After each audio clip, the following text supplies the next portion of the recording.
Well, good evening. Are we on? We are not on.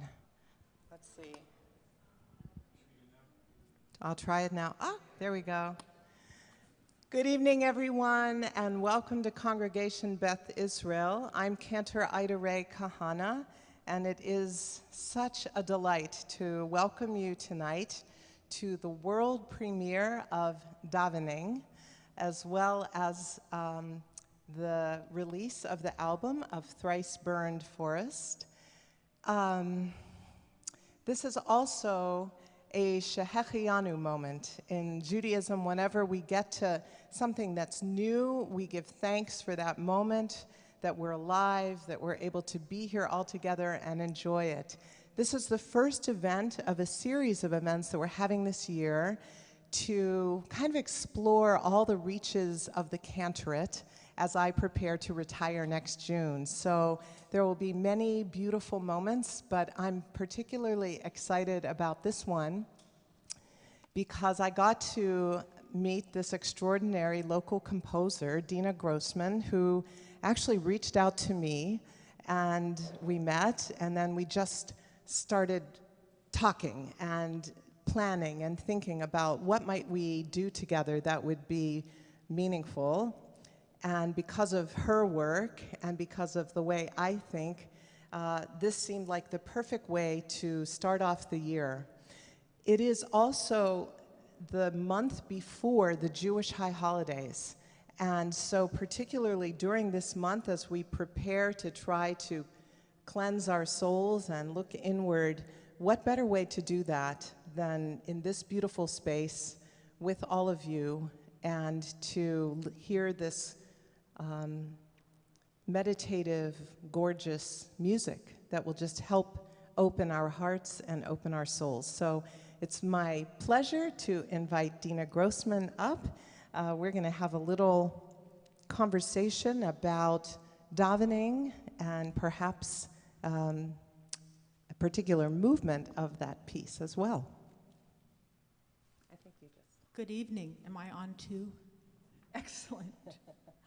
I'm so delighted to be here. I would like to especially thank you, Cantor Kahana, and all the staff at Temple Beth Israel who have made it possible for us to do the concert here this evening. I really deeply appreciate it. Thank you so much. It's our pleasure. And yes, thanks to all of the clergy and staff that are with us tonight. Yes, absolutely. And I did want to mention at the outset the concert will be about an hour and 15 minutes without intermission. And after the concert, everyone is welcome to join us in the lobby. We'll have a reception. You can meet the performers and learn more about Columbia River Keepers. So I encourage everybody to stay after the concert. Likewise. Can I start? Yes, please. Okay, I'm so excited. So what happened was davening. So I'm thinking about davening. I know this word daven. It's Yiddish. But then when I was trying to research what exactly does it mean, what I came up with was Wikipedia going, huh?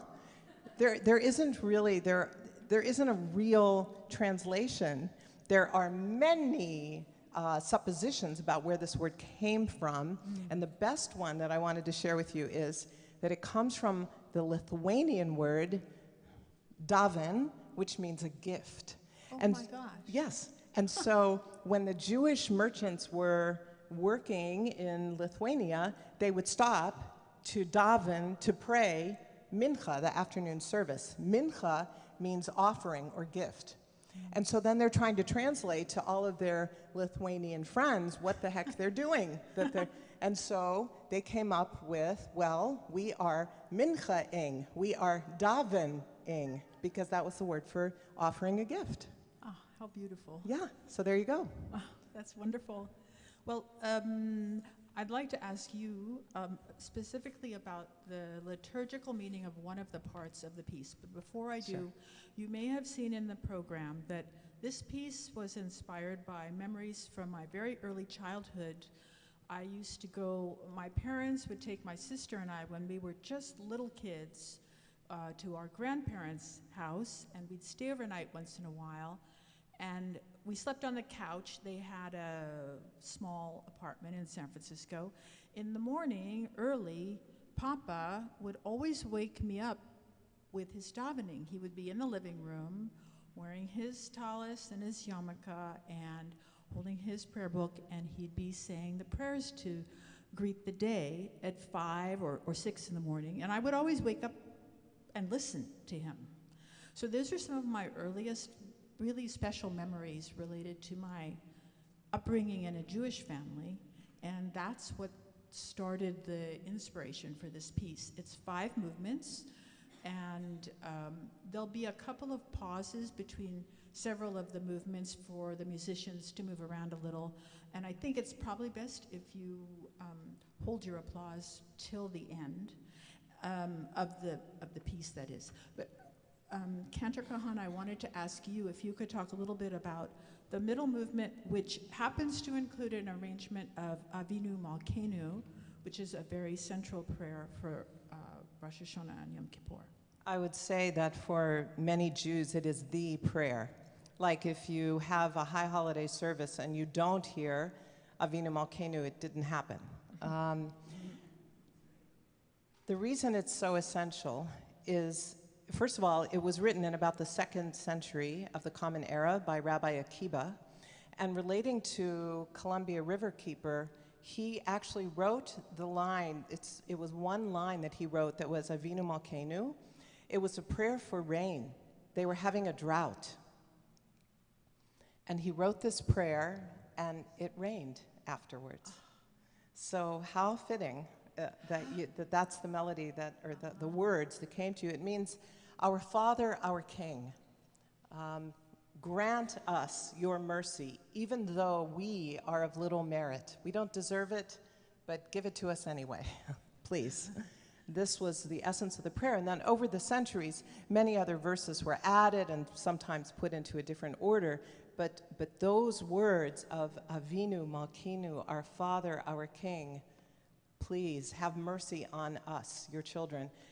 And the image of God as being both parent and ruler, the intimate relationship and the awe are what are so powerful and are endemic in that melody, which is so filled with yearning, which is based on this, you'll hear it, on this very Jewish-sounding mode called Ahava Rabbah, which means great love. You picked it beautifully. Yeah. It just grew out of the materials that I was using to write the piece. The first movement is for alto flute solo, and in it, our wonderful flutist, Zach Galatis, is really embodied by the violist and the cellist, the violist Amanda Grimm and cellist David Eby. The third movement includes the piece Avinu Malkeinu in the center. The fourth movement is a nigun, and it's just a joyous dance, really. And the fourth movement is called Wordless Song, and that's all in your program. We won't be talking about the music again tonight. You'll just hear it, but I did want to say one of our performers for Thrice Burned Forest, Amelia Lucas, unfortunately is not able to be here tonight. She had an injury to her arm, and we rearranged the second piece on the program from a sextet to a quintet this morning. So thank you all the musicians tonight who are making this concert possible. Amen. Well, here we go. Okay. Thank Wonderful. you. Thank you, Cantor.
While this wonderful group of flutists is getting set up for the second piece, Thrice Burned Forest, I'd like to say a couple words about Columbia Riverkeeper. I am the Columbia Riverkeeper composer in residence, and I believe I'm the only composer in residence of a nonprofit environmental organization. I would love to meet another.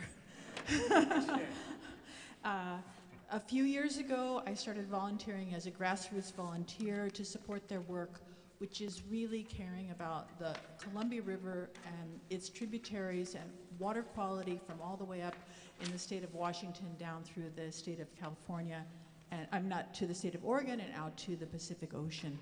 And after working with them as a grassroots volunteer for a while, I really felt the need to contribute something musically and came up with an idea to have a benefit concert for them online during the pandemic, which was very successful. They were very welcoming to using my music to expand the community. And so this concert is a benefit concert for them. I'd like to encourage all of you to consider making a donation tonight to Columbia Riverkeeper. If you do make a donation of $36 or more, you can do it after the concert in the lobby. You will receive a CD, an album of Thrice Burned Forest, and you will also be able to become a member for that $36 donation.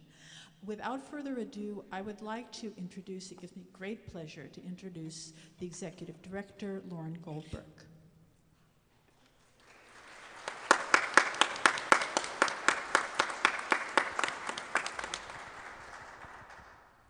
Well, hi everyone, good evening. It is such a pleasure to be here tonight. This is very different than how I typically spend my time as Executive Director at Columbia Riverkeeper. And it's hard to add words to this space because the music is so profound and so moving, and I'm going to only take about 5 minutes or so to share with you about Columbia Riverkeeper's work, and I'll be out in the lobby afterward along with my colleague Diane Riley, our Sustaining Gifts Director, if you have any questions or want to learn more about our nonprofit organization. So some quick background. I joined Columbia Riverkeeper almost 20 years ago now as a volunteer. I was in my first month of law school at the time, and I've stuck around since then. I'm so proud of the organization. Its mission is to protect and restore water quality from the headwaters down to the mouth, and next year we turn 25. Over the last 25 years, we have grown to a team of over 20 staff members, including incredible attorneys, community organizers, scientists, educators, as well as really grown our networks. And this is really part of where Dina has stepped in and supported us with over 16,000 members and supporters throughout the Columbia River Basin. And we need all of that support and more. The Columbia River is the lifeblood of the Pacific Northwest, as you know, and for a number of years has been really the workhorse of the Pacific Northwest. So we've built out our 5 core program areas to address some of the biggest threats facing the Columbia River and the people, the tribal nations that depend on the Columbia, and also to inspire hope and inspire people to love and use and enjoy the Columbia. And so I'm just gonna share some highlights from our 5 program areas to give you a sense of what our work looks like. It's like choosing a favorite child. So I'll start with stopping pollution because it was what initially drew me to the organization as a young attorney. Our organization uses the Clean Water Act to step in, and we take polluters to court, corporations, the government, when they are pumping toxic pollution into the Columbia River in violation of state and federal law. And we have an incredible record of winning. And with that, we've been able to, fortunately, the Clean Water Act has this delightful mechanism where if you violate the law, you have to pay. And we can funnel that money into river restoration and to work to protect and restore water quality to tribes and to other nonprofits. Our Stopping Pollution program area also does a lot of work around historic cleanup sites on the Columbia. The Columbia was once home to many aluminum smelters. The federal government actually dumped a lot of the pollution from the time it was building Bonneville Dam and other dams directly into the Columbia River. So one of our biggest successes over the last several years was working in solidarity with the Yakima Nation to convince the federal government to designate an area of the Columbia River as a Superfund cleanup site so that we can get it cleaned up so that people can return to eating locally caught fish from an area where people have been fishing since time immemorial, but right now, not only is there a fish advisory saying not to fish in that part of the Columbia River, studies show that fish caught in that area actually contain some of the most toxic, some of the highest levels of toxic pollution in all of the United States. So that's just a sneak peek of our Stopping Pollution program area. How many of you have heard of the Hanford nuclear site? Okay, so our organization has another incredible program called Cleaning Up Hanford, and we have been working since our founding in solidarity with a number of tribes and the small group of community organizations that work on Hanford nuclear site cleanup. For those of you who aren't familiar, it's the most toxic and radioactive place in America, and it happens to be located on the Columbia River. And I'm not here tonight to share the victory story of Hanford. It will take a lifetime, and it will be many small victories along the way to restoring to Hanford and to restoring the rights that tribal nations have to fish and use the land in that area. But it's an incredible program area that involves not only legal advocacy and developing technical comments to advance cleanup, but also inspiring kids, inspiring youth that live near the site and in downstream communities to get involved, because it really is a true intergenerational effort.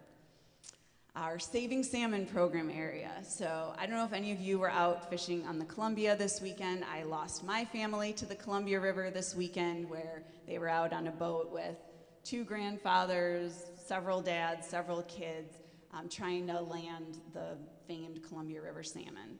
So the Columbia River was once one of the greatest salmon rivers on planet Earth, and we have lost a number of runs of salmon steelhead forever to extinction.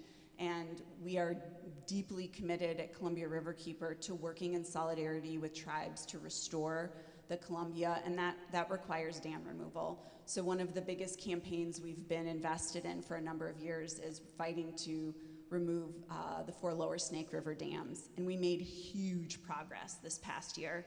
We were actually able to be at a ceremony at the White House in February, along with a number of tribes and nonprofits, to celebrate a historic agreement between organizations, including Columbia Riverkeeper, tribal governments in the states of Oregon and Washington, and the federal government, that really set us on a path toward river restoration and dam removal, but there is a lot of work left. So that's just one highlight from our Saving Salmon program area.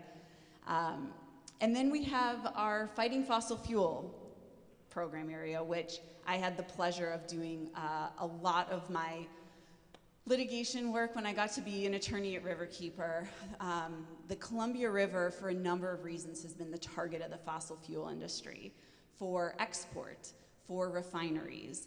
And our organization has been at the center of some of the most high-profile fossil fuel fights in the country, working to stop the nation's largest coal export terminal, oil by rail terminal, multiple frac gas to methanol refineries.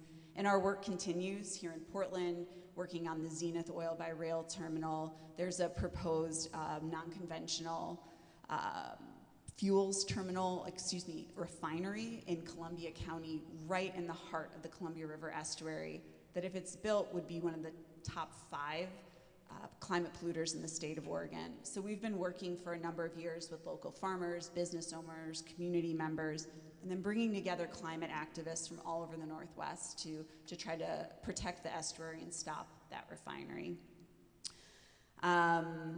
That's just a sneak peek of our Fighting Fossil Fuel Infrastructure program. And last but not least, engaging communities. So we do a ton of education and outreach in communities up and down the river in Oregon and Washington A lot of that work is centered in rural school districts in the Columbia River Gorge, where we're able to offer bilingual programming right along the river and coordinate with a number of schools to inspire kids to learn about, enjoy, use, and connect with the river. We have a number of programs that we offer for adults, including programs like this evening. We've continued to our really popular webinar series so that people have the opportunity to hear from experts here in the Columbia River Basin and around the country around some of the biggest issues facing our communities. So I'm so delighted that Dina selected our organization to become the composer in residence for our staff and for our members to pair this very intensive activism, legal advocacy, education, outreach with music. And with that, I will turn it back to the music, but my last parting word is that the way we do our work is because thousands of people pool their resources to make that work possible. So whether it's giving $5 a month, $30 a year, leaving us in their legacy giving plans, it really is, we are truly a people-powered organization, and yeah, just really delighted to be here tonight and really, really moved by the music and excited for the next composition.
job, y'all.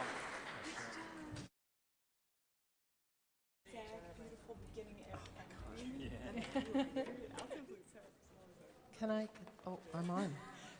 Everybody, I want to thank you for joining us for this extraordinary world premiere. We began with prayer. We ended with a prayer at the very end of that beautiful piece.